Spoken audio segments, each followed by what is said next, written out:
ఓం నమో భగవతే వాసుదేవాయ. ఓం నమో భగవతే వాసుదేవాయ. ఓం నమో భగవతే వాసుదేవాయ.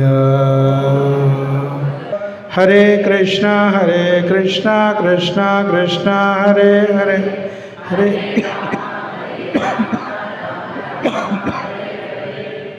హరే కృష్ణ.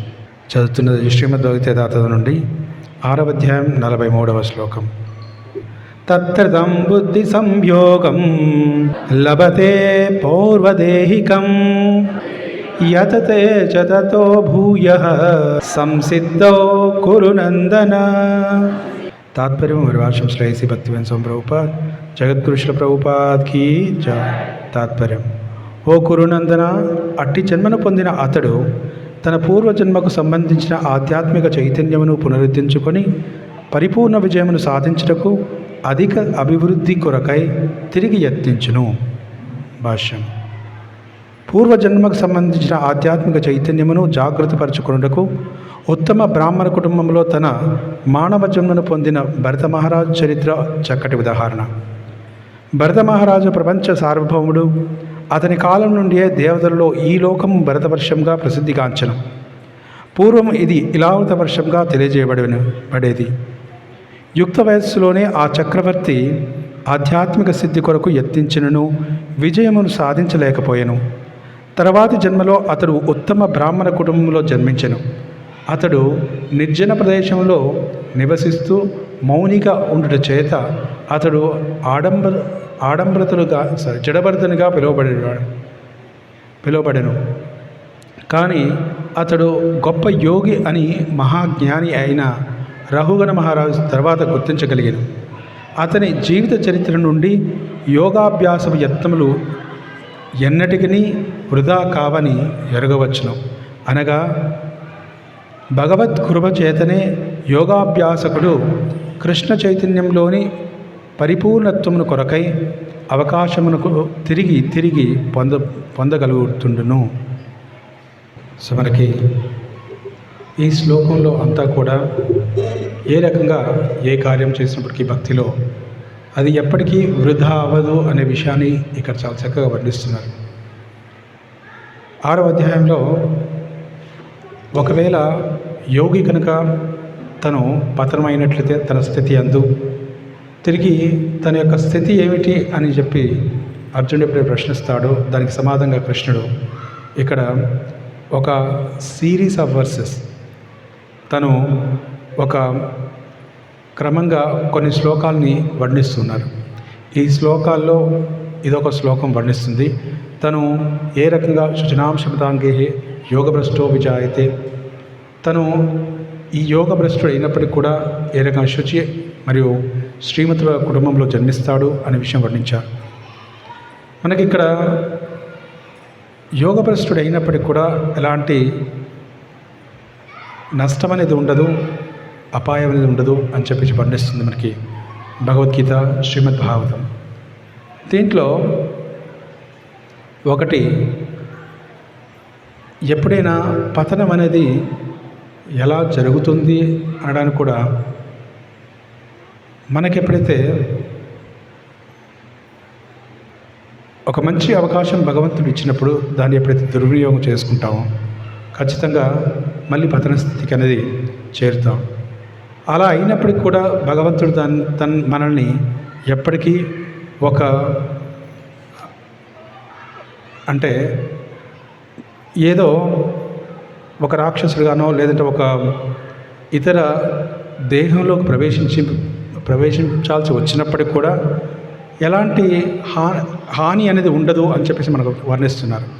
ఇక్కడ చూడండి, మనకి పూర్వం చిత్రకేతు మహారాజు ఒక అపరాధం వలన ఒక రాక్షసు జన్మ తీసుకోవాల్సి వచ్చింది.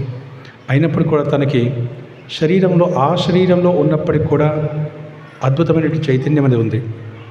మనకి నంబర్ ఆఫ్ అంటే ఎన్నో ఉదాహరణలు ఉన్నాయి దీంట్లో. అదే శ్రీమద్ భాగవతం చూసినట్లయితే గజేంద్రుడు తనకి ఏనుగు జన్మ వచ్చినప్పుడు కూడా తను చేసినటువంటి భక్తి ఏదైతే ఉందో పూర్వం ఇంద్రద్యుమ్న మహారాజుగా ఎప్పటికీ కోల్పోలేదు. చిత్రకేతు మహారాజుగా ఎప్పటికీ తన యొక్క కాన్షియస్నెస్ చైతన్యం అనేది ఎప్పటికీ కోల్పోలేదు. భౌతిక దృష్టితో చూసినప్పుడు కూడా ఎవరైతే మనకి దక్షుడు తనకి మేక శరీరం లభించినప్పుడు కూడా తన చైతన్యం అనేది యథావిధిగా ఉంది. తిరిగి అదే రూలింగ్ ఎవరైతే పాలన చేస్తున్నాడో అదేవిధంగా తను కంటిన్యూ చేయగలిగాడు. అలాగే మనకి ఏ శరీరం లభించినప్పటికి కూడా దాంట్లో ఎలాంటి అపాయం అనేది ఉండదు అని చెప్పేసి మనకు వర్ణిస్తున్నారు. దీనికి ఉదాహరణ ఇక్కడ ప్రభుపాల వారు వర్ణించింది మనకి భరత మహారాజు. భరతుడు తను జింకకి ఎప్పుడైతే అటాచ్డ్ ఆసక్తి పెంచుకొని దాని తర్వాత మళ్ళీ జడభర్తిగా జన్మించినప్పటికీ తిరిగి భగవద్ధామానికి తిరిగి వెళ్ళగలిగాడు అని చెప్పేసి వర్ణిస్తున్నారు. ఇక్కడ చూడండి, అలాగే మనకి ఎన్నో ఉదాహరణలు. హరిదాస్ ఠాకూర్ తను ఏ కుటుంబంలో జన్మించాడు? ముస్లిం కుటుంబంలో. అయినప్పటికీ కూడా తన యొక్క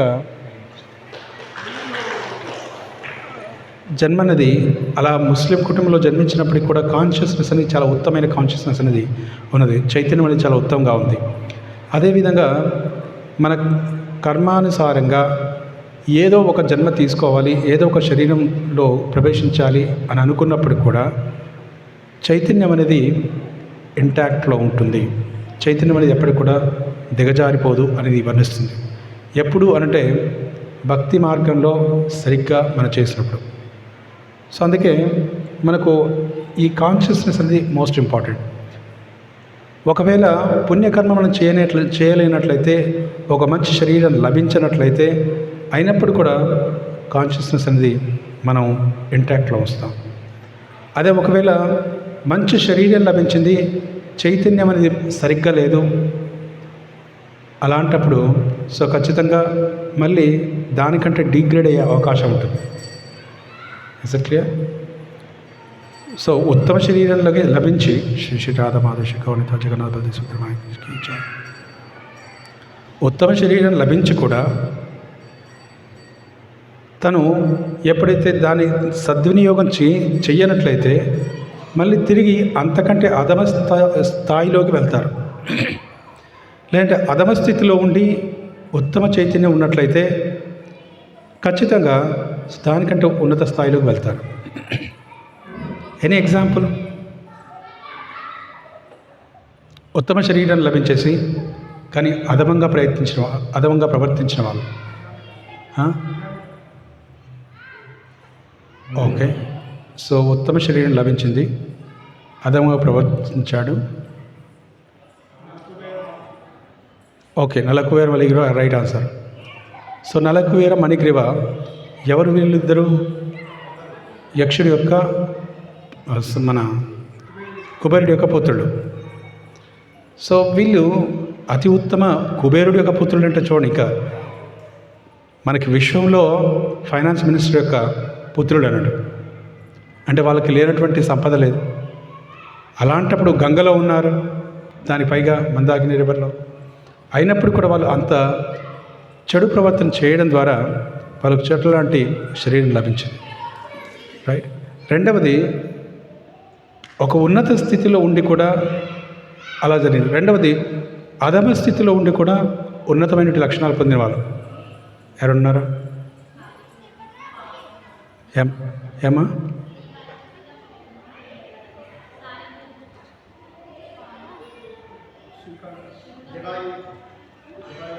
ఓకే, జటాయు. సో అధమ శరీరం, ఒక పక్షి శరీరం అయినప్పుడు కూడా సో మంచి సీతాదేవిని రక్షించాలి అనేటువంటి ఉన్నతమైన కాన్షియస్నెస్, చైతన్యం. మీరేమన్నారు? అదేనా?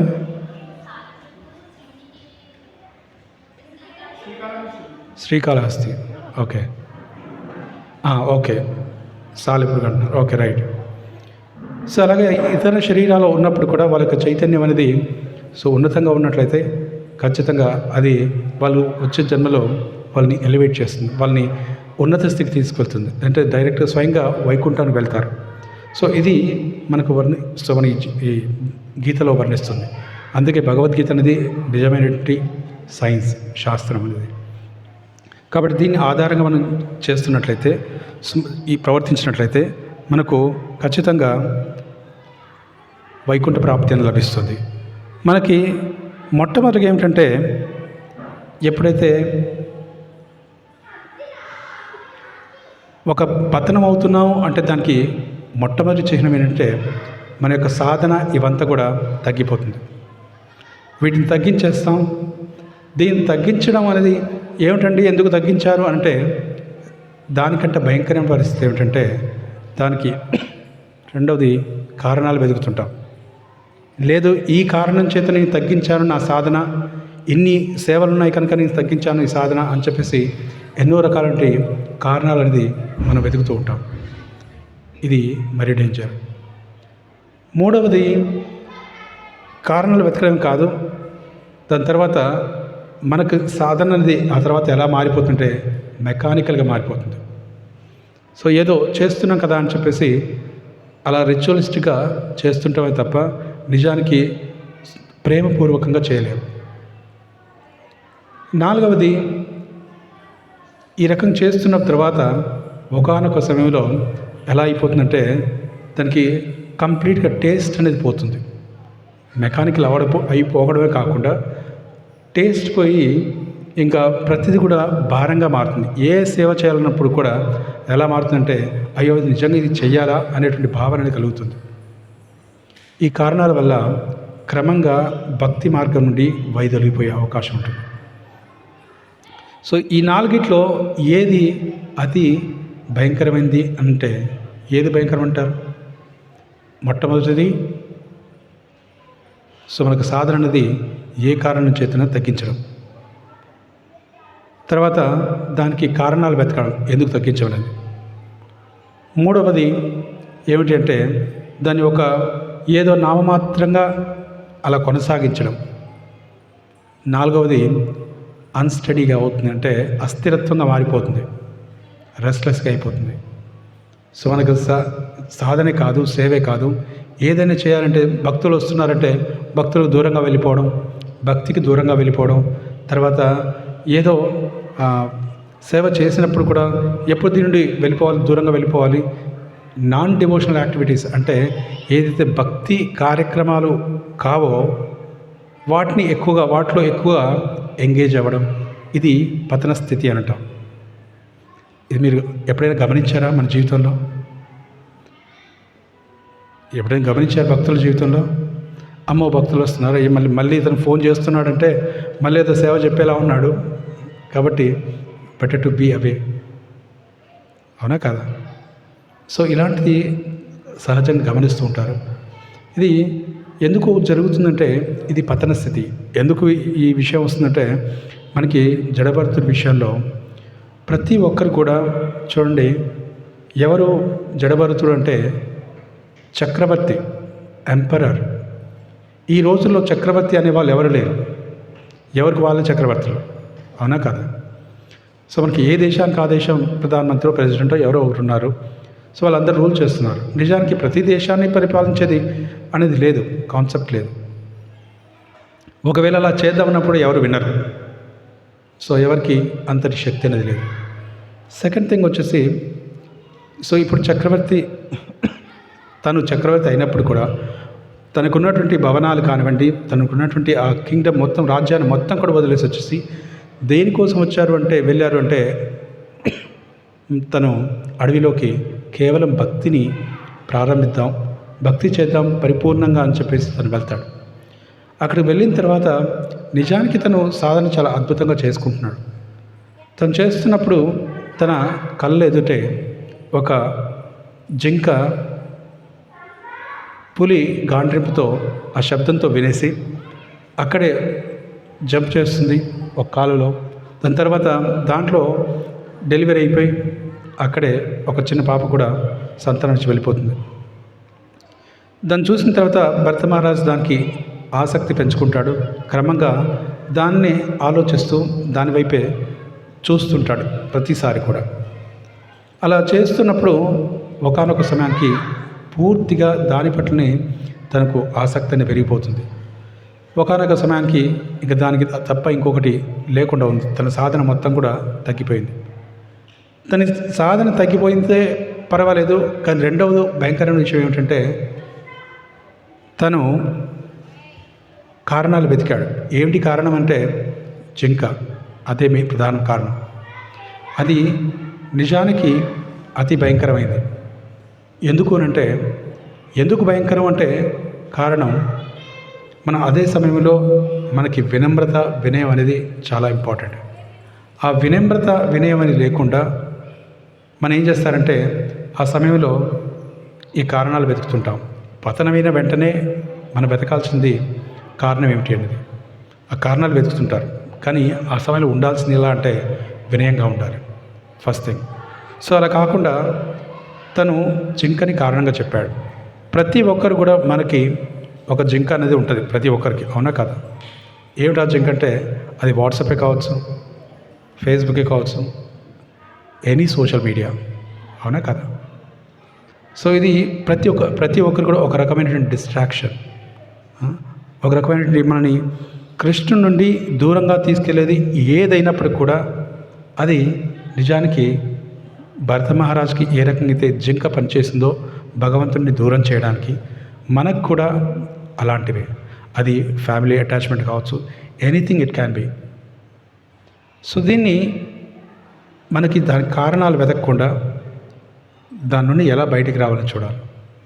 దాని తర్వాత ఒకవేళ అలా చేయనట్లయితే మన సాధన అంతా కూడా మెకానికల్గా మారిపోతుంది. ఏదో చేస్తున్నాం కదా అంటే చేస్తున్నామే తప్ప నిజానికి అది హార్ట్ఫుల్గా చేయలేం. ఒకవేళ సేవ చేస్తున్నప్పుడు కూడా మందిరంలో ఎలా ఉంటుంది అని అంటే, సో అథారిటీ చెప్పారు కాబట్టి చేస్తున్నామే తప్ప నిజానికి సో హార్ట్ఫుల్గా ఉండదు. అందుకే మనం చేయాల్సింది ఏమిటంటే ప్రతి ఒక్కరు కూడా భగవంతుడి ముందు ఎంతో కొంత సమయాన్ని స్పెండ్ చేయాలి. స్పెండ్ చేస్తూ చూడండి, మనం ఒక కమిట్మెంట్ అనేది తీసుకోవాలి.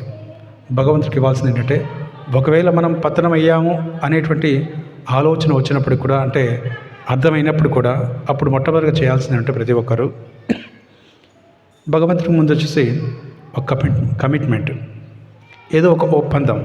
స్వామి, ఈరోజు నేను ఒక 15 నిమిషాలు 20 నిమిషాలు భాగవతం చదువుతాను, తూచా తప్పకుండా. మొదటిది ఏంటది? భాగవతం. కానీ అది ఎవరికి, అది భగవంతుడికి మీకు మన అందరికి మధ్యలో, అంటే అది ఏదైనా కావచ్చు. అది భాగవతం రీడింగే కావచ్చు, భగవద్గీత రీడింగ్ కావచ్చు, లేదంటే సో విగ్రహారాధనే కావచ్చు, లేదంటే ఇంకేదైనా బుక్ డిస్ట్రిబ్యూషనే కావచ్చు, ఎనీ సేవ.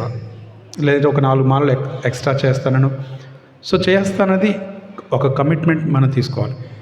రైట్? అర్థమవుతుంది కదా? Is it clear?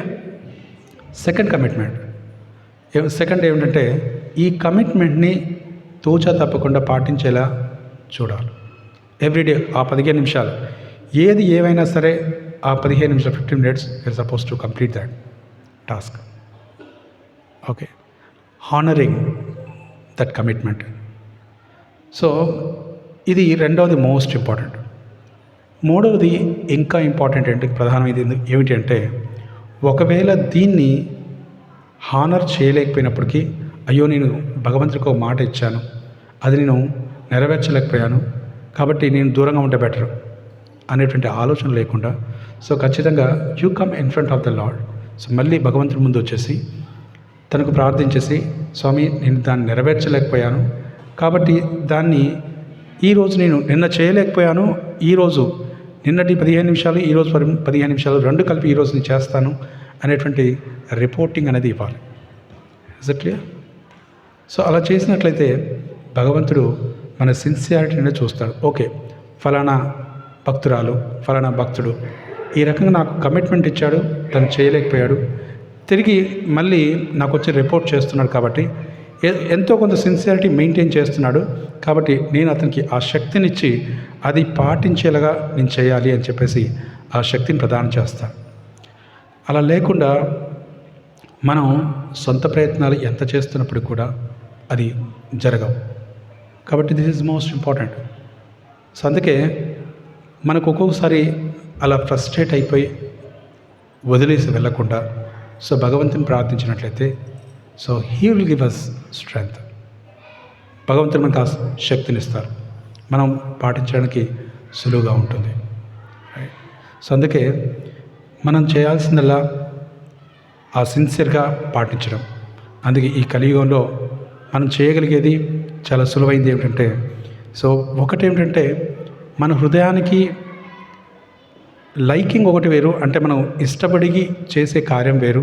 కానీ ఇంకొకటి మనం ఇచ్చేటువంటి గురువుకి, శాస్త్రానికి, ఆచార్యులకి ఇచ్చేటువంటి కమిట్మెంట్ వేరు.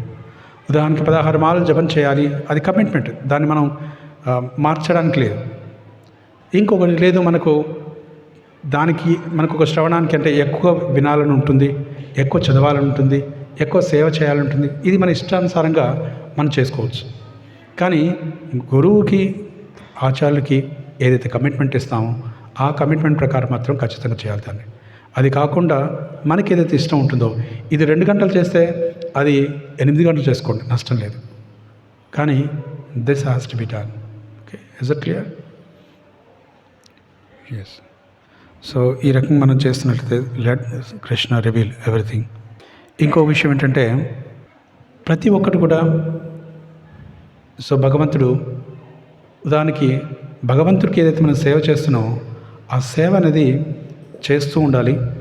అట్ ద సేమ్ టైం మనకు భగవంతుడికి మధ్య ఉండేటువంటి కనెక్షన్ ఏదైతే ఉందో, కనెక్టెడ్ యాక్టివిటీ ఒకటి ఉంటుంది, అది మనం గుర్తించాలి. చూడండి, భార్యాభర్తలు ఇద్దరు ఉన్నారు.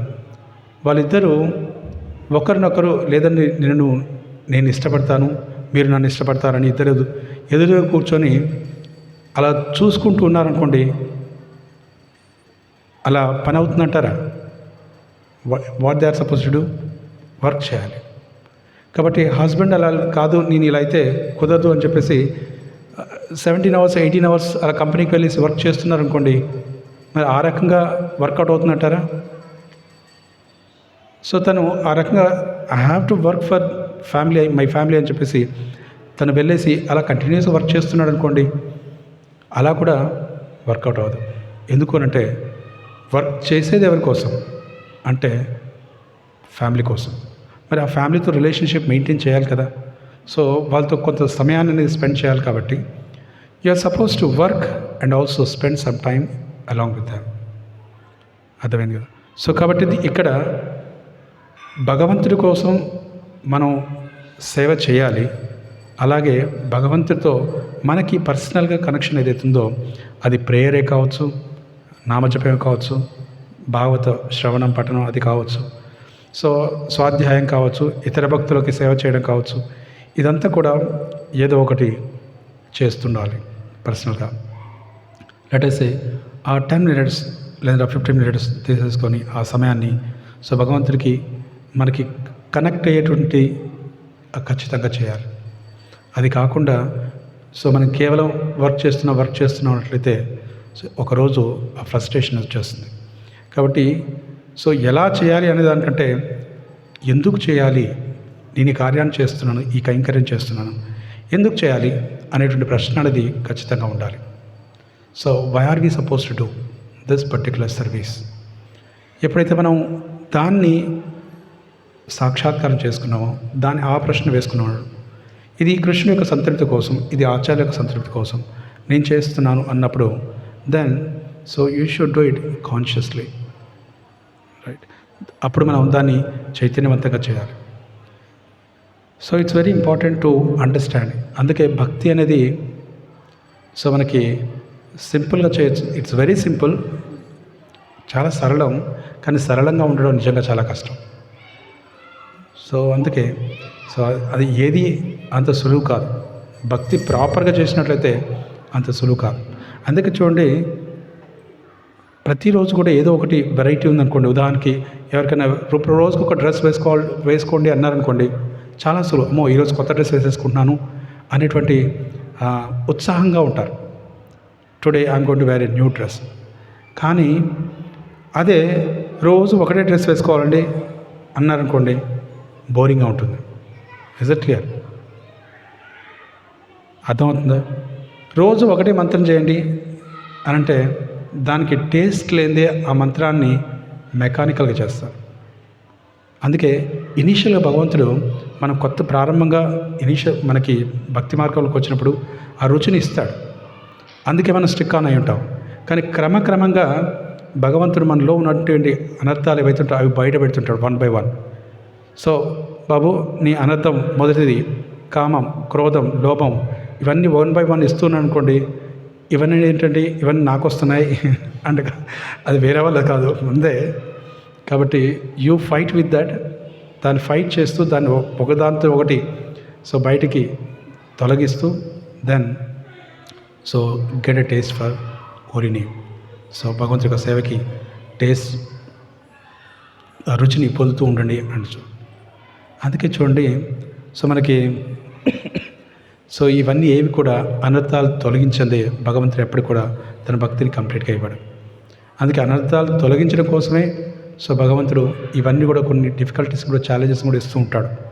సో ఛాలెంజెస్ ఇస్తున్నప్పుడు మనకి పక్కనకు వెళ్ళామనుకోండి, డెఫినెట్గా సో మనం మాయా దట్స్ హౌ షీ క్యాచెస్ అస్, ఆ రకంగా మనకు పట్టేస్తుంది.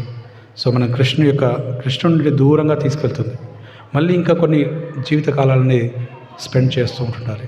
అందుకే so we should be very careful. ఎక్కడ మనం డీవియేట్ అవుతున్నాం దాన్ని ఆ సమయంలోనే మనం అర్థం చేసుకొని, ఇక్కడ ఆ ప్రత్యేకమైన స్థానంలో నేను డీవియేట్ అవుతున్నాం అని చెప్పేసి ఒక సీనియర్ గైడెన్స్ తీసుకొని మనం ఆ రకంగా మనం భక్తిలోకి మళ్ళీ తిరిగి వచ్చినట్లయితే then so we can continue our devotion life. Okay, any questions or comment? భక్తిలో తిరిగి అవకాశాలు పొందును అని రాశారు కదా, అలాగన్నప్పుడు భక్తిలో నిర్లక్ష్యం వచ్చే అవకాశం ఉంటుంది కదా. హరే కృష్ణ. ఉంటుంది కదా, అంటే తిరిగి ఒక భక్తుడు కింద పడిపోయినా సరే తిరిగి అవకాశాలు వస్తున్నాయంటే ఆ భక్తుడికి భక్తి చేసే వాళ్ళకి నిర్లక్ష్యం వచ్చే అవకాశం ఉంటుంది కదా. Hare Krishna. Good question. So దీంట్లో ఏంటంటే తిరిగి మళ్ళీ అవకాశం లభిస్తుంది అని అంటే డెఫినెట్గా ఇదనేది అంత సాధారణమైన విషయం కాదు అని అర్థం. ఒక భక్తుడు ఒకసారి ఒక సన్యాసిని అడుగుతారు, మహారాజ్ చూడండి, మేము అసలు పతనం అవ్వలేదు ఇప్పటి వరకు, ఎందుకు పెద్ద వాళ్ళు గొప్ప వాళ్ళు కూడా సో వాళ్ళు పతనం అవుతున్నారు భాగవతం చూసినప్పుడు కూడా. సో ఎంతోమంది ఇంద్రుడు కానివ్వండి, ఇతర గొప్ప రాజులు కూడా హెవెన్లీ ప్లానెట్స్ ఉన్నత లోకాల నుండి కూడా వాళ్ళు పతనం అవుతుందని నేను చూశాను అంటే మనం చూస్తుంటాం. మరి అలాంటప్పుడు వాట్ ఈస్ ద రీజన్? నేనంత స్ట్రాంగ్గా ఉన్నాను ఏమిటి అని అంటే మహారాజులు వారు అంటారు, మొట్టమొదటిగా చెప్పేది ఏమంటే you didn't even get up, forget about no falling down అంటారు. అంటే మొట్టమొదటి మీరు లేవనే లేదు, రెండవ సో పతనం అవ్వడానికి ఛాన్స్ లేదు అక్కడ.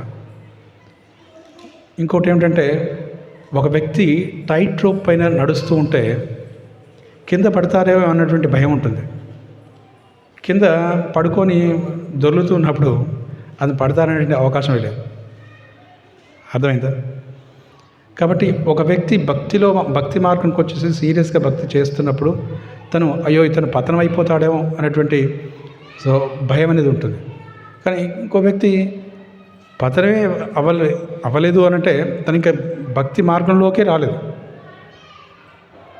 సో ప్రభుపాద వారిని ఒక శిష్యుడు అడుగుతారు, ప్రభుపాద్ ఐ ఫీల్ దట్ భక్తి ఈజ్ వెరీ డిఫికల్ట్ అంటే చాలా సంవత్సరాల తర్వాత తను ఆ మాట అన్నాడు. అంటే ప్రభుపాద వారు అన్నారు, yes after spending good amount of time, ఇంత సమయాన్ని నువ్వు వెచ్చించిన తర్వాత ఇప్పుడు మీకు అర్థమైన విషయం ఏంటంటే భక్తి అనేది సాధారణమైన విషయం కాదు అనేది.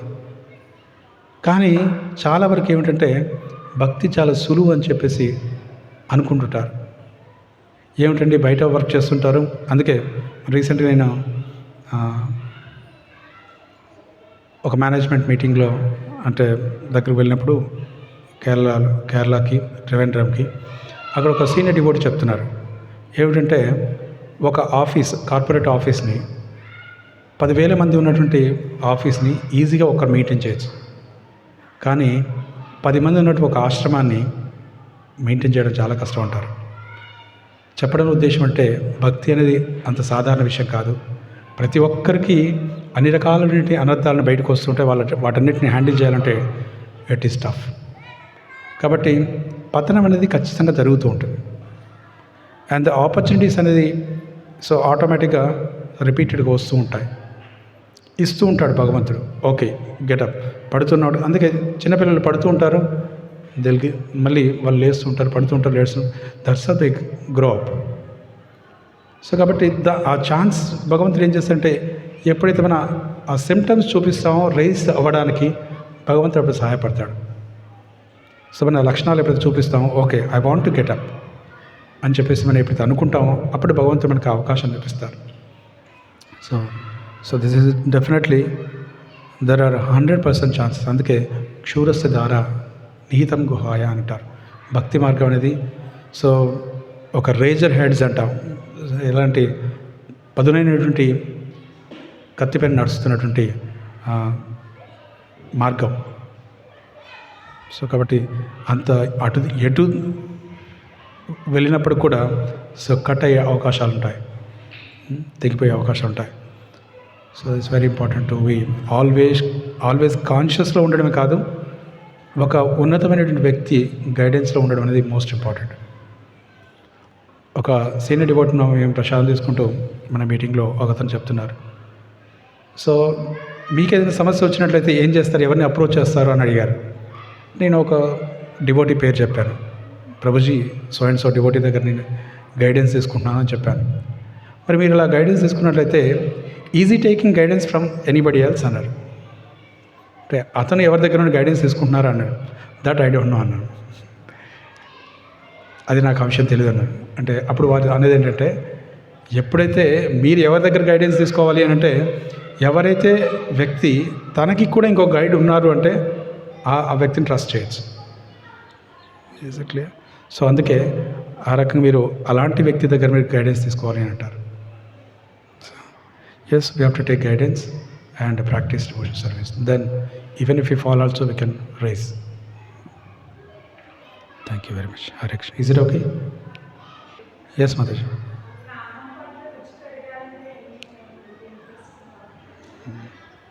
సో మొట్టమొదటిగా ఏమిటంటే, మన ఆచారాలు ఇచ్చినట్లు, శాస్త్రం ఇచ్చినట్లు ఏదైతే కమిట్మెంట్ ఇస్తామో దానికి మనకి టేస్ట్ వచ్చినా రాకపోయినా చేస్తూ ఉండాలి. సో మొదటగా ఉంటుంది, కానీ అదేవిధంగా మనం చేస్తూ ఉంటే ఆటోమేటిక్గా కృష్ణుడు అదిస్తాడు.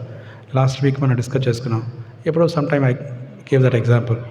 ఇప్పుడు ఎవరికైనా ఫోన్ కాల్ చేస్తున్నాం అనుకోండి, తను ఒకసారి లిఫ్ట్ చేయలేదు, సో టూ టైమ్స్ లిఫ్ట్ చేయలేదు, 1 వీక్ 10 days 1 month అలా లిఫ్ట్ చేయకపోయినట్లయితే, అలా కంటిన్యూస్గా 10 years కాల్ చేస్తున్నాం అనుకోండి, ఇదేంటంటే బాబు వీడు విడవకుండా చేసేస్తున్నాడు అని చెప్పేసి ఏదో ఒక రోజు let me pick it up అని చెప్పేసి ఎలాగైతే తను ఫోన్ ఎత్తుతాడో, అలాగే భగవంతుడు కూడా కంటిన్యూస్ చేస్తూ ఉంటే పర్సిస్టెంట్గా తను మన మొరని వింటాడు. పర్వాలేదు, ఖచ్చితంగా ఈసారి నీతది వింటాను అని చెప్పేసి తను వింటాడు మన మొర. Okay, so let us continue. Hare Krishna. Thank you so much. Will stop here. So next Srikrishna Janmashtami వస్తుంది. మీరందరూ కూడా ఎవరైతే thank you so much. First of all last రథయాత్రకి ఎంతోమంది చాలా అద్భుతంగా వాలంటీర్ సర్వీస్ చేశారు. సో వాళ్ళందరికీ నాకు హృదయపూర్వక కృతజ్ఞతలు తెలియజేసుకుంటున్నాం. ఈసారి చాలా అద్భుతంగా జరిగింది. సో అదే కాకుండా మనకి ఈ జన్మాష్టమి కూడా ఆ రకంగా సక్సెస్ఫుల్ చేయాలని చెప్పేసి, అంతకంటే బాగా చేయాలని చెప్పేసి మనకి జన్మాష్టమి అనేది ఇంకా సో ఆనందదాయకమైనటువంటి ఉత్సవం. సో మనకు అన్ని ఫెస్టివల్స్లోకి వెళ్ళా.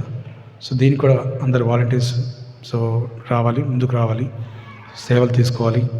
సో ఉత్సాహంగా సో వీటిని ఇంకా సక్సెస్ చేస్తారని అనుకుంటున్నాం. Thank you so much. Hare Krishna. శ్రీమద్భగవద్గీతాకి वृंदरा श्रीमद्भागवतम की, जगद्गुरु श्रील प्रभुपाद की, ताई गौर प्रेमानंदे हरि हरि बोल.